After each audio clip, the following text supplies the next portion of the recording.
Hi കൂട്ടുകാരെ, ഇതാണ് നമ്മുടെ ആമ്പൽക്കുളത്തിൻ്റെ ഇന്നത്തെ വ്യൂ. 2 കളറിലുള്ള ആമ്പലിൻ്റെ പൂവൊക്കെ നന്നായി വിരിഞ്ഞ് നിൽപ്പുണ്ട്. ഒരെണ്ണം നമ്മുടെ പിങ്ക് കളറിലെ പൂ നാടൻ ആമ്പൽ, പിന്നെ സുന്ദരി ആമ്പലെന്നും പേരുണ്ട്.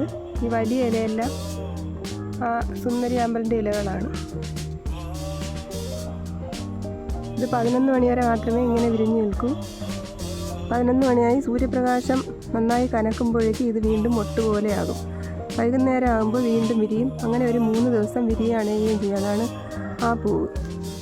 പിന്നെ അടുത്ത് നമ്മുടെ ഈ ചെറിയ പൂവ്, ഇതിൻ്റെ ഇലകളാണ് ഈ ചെറുതായിട്ട് കാണുന്ന ഈ ഇലകളൊക്കെ. ഇതിൻ്റെ ധാരാളം തൈകൾ ഉണ്ടായിട്ടുണ്ട്. ഇലയിൽ നിന്നും തൈകൾ ധാരാളമായിട്ട് ഇതേപോലെ ഈ ഇലയിലൊരു തൈയുണ്ട്, ഈ ഇലയിലുണ്ട്. ഇത് വേണമെങ്കിൽ നമുക്കെടുത്ത് നട്ടാൽ വേറെ തൈ കിട്ടും. എല്ലാ ഇലയിൽ നിന്നും ഇതേപോലെ തൈകളുണ്ടായി. നമ്മൾ നടാത്തത് കൊണ്ട് തന്നെ ഇതെല്ലാം ഇങ്ങനെ വെള്ളത്തിൽ ഓടി നടപ്പുണ്ട്.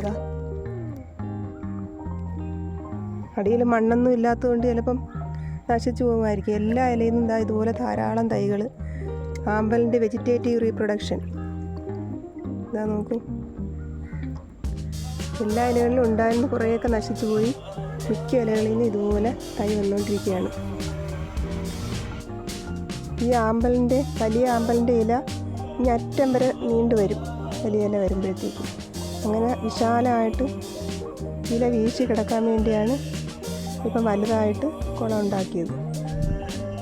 സൂര്യപ്രകാശം നേരിട്ട് ഏൽക്കുന്നത് കൊണ്ട് തന്നെ ഇതിനകത്ത് പായലൊക്കെ വളർന്നിട്ടുണ്ട്. ഇതാണിപ്പം വെള്ളം കറുത്ത് കിടക്കുന്നത്.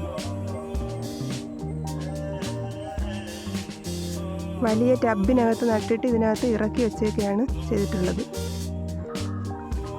5-6 മീനെ ഇതിനകത്ത് ഇട്ടിട്ടുണ്ട്. പക്ഷേ വെള്ളം കറുത്ത് കിടക്കുന്നതുകൊണ്ട് വീഡിയോയിൽ അത് കിട്ടില്ല. അപ്പോൾ എല്ലാവർക്കും എൻ്റെ കുളം ഇഷ്ടമായെന്ന് വിചാരിക്കുന്നു.